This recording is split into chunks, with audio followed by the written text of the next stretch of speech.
Assalamualaikum warahmatullahi wabarakatuh. Nama saya Aurelia dari kelas 10 MIPA 2 SMA Negeri 1 Kuarter Cirebon, ingin mempresentasikan Otoritas Jasa Keuangan. Otoritas Jasa Keuangan. Apa sih Otoritas Jasa Keuangan itu? Otoritas Jasa Keuangan adalah lembaga negara yang dibentuk berdasarkan Undang-Undang Nomor 21 Tahun 2011 yang independen, yang mempunyai fungsi, tugas, dan wewenang pengaturan, pengawasan, pemeriksaan, dan penyidikan, serta didirikan untuk menggantikan peran Bapepam (LK) dalam pengaturan dan pengawasan pasar modal dan lembaga keuangan, serta menggantikan peran Bank Indonesia dalam pengaturan dan pengawasan bank serta untuk melindungi konsumen industri jasa keuangan.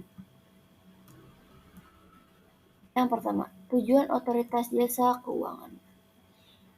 Mengatur berbagai jasa keuangan agar keseluruhan kegiatan di sektor jasa keuangan terselenggara secara teratur, adil, transparan, dan akuntabel.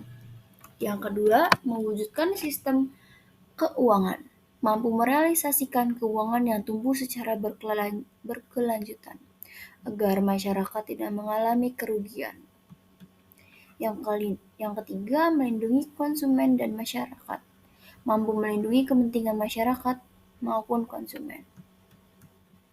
Yang kedua, fungsi Otoritas Jasa Keuangan. Apa sih fungsi dari Otoritas Jasa Keuangan ini? Yaitu secara umum menyelenggarakan sistem pengaturan dan pengawasan yang terintegrasi terhadap keseluruhan kegiatan di sektor jasa keuangan. Yang ketiga, tugas Otoritas Jasa Keuangan. Apa sih tugasnya Otoritas Jasa Keuangan itu? Yang pertama itu melakukan pengaturan dan pengawasan terhadap kegiatan jasa keuangan di sektor perbankan. Yang kedua, melakukan pengaturan dan pengawasan terhadap kegiatan jasa keuangan di sektor pasar modal. Yang ketiga, melakukan pengaturan dan pengawasan terhadap kegiatan dan jasa keuangan di sektor lainnya seperti dana pensiun, asuransi, maupun lembaga keuangan lainnya. Yang keempat, wewenang Otoritas Jasa Keuangan. Apa sih wewenang tuh? Pengaturan dan pengawasan mengenai bank. Yang pertama, perizinan untuk pendirian bank, pembukaan kantor dan bank, anggaran dasar, rencana kerja, merger, konsolidasi, dan akuisisi bank, serta pencabutan izin usaha bank. Yang kedua, kegiatan usaha bank, antara lain sumber dana, penyediaan dana, produk hibridasi, dan aktivitas di bidang jasa. Yang B, pengaturan dan pengawasan mengenai kesehatan. Pertama, likuiditas, rentabilitas, solvabilitas, kualitas aset, rasio kecukupan modal minimum, batas maksimum pemberian kredit, rasio pinjaman terhadap simpanan, dan pencadangan bank. Yang kedua, laporan bank yang terkait dengan kesehatan dan kinerja bank. Yang ketiga, sistem informasi debitor. Yang keempat, pengujian kredit atau credit testing, dan yang kelima, standar akuntansi bank. Pengaturan dan pengawasan mengenai aspek kehati-hatian bank. Yang pertama, manajemen risiko. Yang kedua, tata kelola bank. Yang ketiga, prinsip mengenal nasabah dan anti pencucian uang. Yang keempat, pencegahan pembiayaan terorisme dan kejahatan perbankan. Yang kelima, pemeriksaan bank. Struktur Dewan Komisioner. Apa sih strukturnya? Otoritas Jasa Keuangan dipimpin oleh Dewan Komisioner yang bersifat kolektif dan kolegial. Dewan Komisioner beranggota 9 orang. Susunan anggotanya itu sebagai berikut. Yang pertama ketua, yang kedua wakil ketua sebagai komite etik, yang ketiga kepala eksekutif pengawas perbankan, yang keempat kepala eksekutif pengawas pasar modal, yang lima kepala eksekutif peransuransian, dana pensiun, lembaga pembiayaan, dan lembaga keuangan lainnya. Yang keenam, seseorang ketua Dewan Audit. Yang ketujuh, anggota yang membidangi edukasi dan perlindungan konsumen. Yang kedelapan, anggota ex officio dari Bank Indonesia yang merupakan anggota Dewan Gubernur Bank Indonesia. Yang kesembilan, anggota ex officio dari Kementerian Keuangan yang merupakan pejabat setingkat Eselon I Kementerian Keuangan. Yang keenam, pelayanan Otoritas Jasa Keuangan terhadap konsumen dan masyarakat. Pelayanan Otoritas Jasa Keuangan terhadap konsumen dan masyarakat itu untuk perlindungan konsumen dan masyarakat.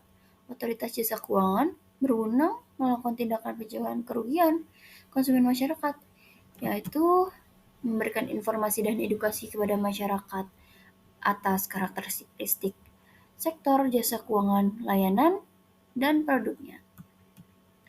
Yang kedua, meminta lembaga jasa keuangan untuk menghentikan kegiatannya apabila kegiatan tersebut berpotensi merugikan masyarakat. Dan yang ketiga, tindakan lain yang dianggap perlu sesuai dengan ketentuan peraturan perundang-undangan di sektor jasa keuangan. Otoritas Jasa Keuangan juga melakukan pelayanan pengaduan konsumen yang meliputi hal-hal berikut. Menyiapkan perangkat yang memadai untuk pelayanan pengaduan konsumen yang dirugikan oleh pelaku di lembaga jasa keuangan. Membuat mekanisme pengaduan konsumen yang dirugikan oleh pelaku di lembaga jasa keuangan dan memfasilitasi penyelesaian pengaduan konsumen yang dirugikan oleh pelaku di lembaga jasa keuangan sesuai dengan peraturan perundang-undangan di sektor jasa keuangan. Lalu, untuk perlindungan konsumen dan masyarakat, Otoritas Jasa Keuangan berwenang melakukan pembelaan hukum, yaitu memerintahkan atau melakukan tindakan tertentu kepada lembaga jasa keuangan untuk menyelesaikan pengaduan konsumen yang dirugikan lembaga jasa keuangan dimaksud.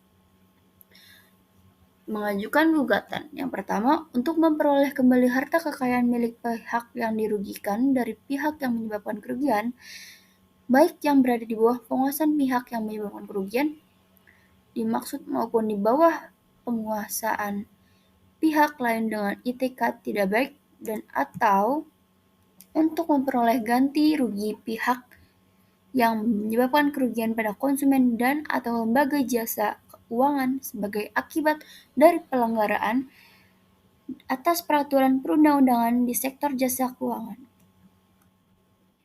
Hubungan kelembagaan. Apa sih hubungannya dalam melaksanakan tugasnya? OJK berkoordinasi dengan bank di Indonesia dalam membuat peraturan pengawasan di bidang perbank antara lain. Yang pertama, kewajiban pemenuhan modal minimum bank. Kedua, sistem informasi perbank yang terpadu. Yang ketiga, kebijakan penerimaan dana dari luar negeri, penerimaan dana valuta asing, dan pinjaman komersial luar negeri. Yang keempat, produk perbankan, transaksi derivatif, kegiatan usaha bank lainnya. Yang kelima, penentuan institusi bank yang masuk kategori systemically important bank. Yang keenam, data lain yang dikecualikan dari ketentuan tentang kerahasiaan informasi. Forum Koordinasi Stabilitas Sistem Keuangan. Apa sih forumnya? Untuk menjaga stabilitas sistem keuangan, dibentuk Forum Koordinasi Stabilitas Sistem Keuangan dengan anggota terdiri atas. Yang pertama, Menteri Keuangan selaku anggota merangkap koordinator, Gubernur Bank Indonesia selaku anggota, Ketua Dewan Komisioner OJK selaku anggota, dan Ketua Dewan Komisioner Lembaga Pinjaman Simpanan selaku anggota. Sekian dari saya, kurang lebihnya mohon maaf karena kesempurnaan itu hanya milik Allah Subhanahu wa Ta'ala. Wassalamualaikum warahmatullahi wabarakatuh.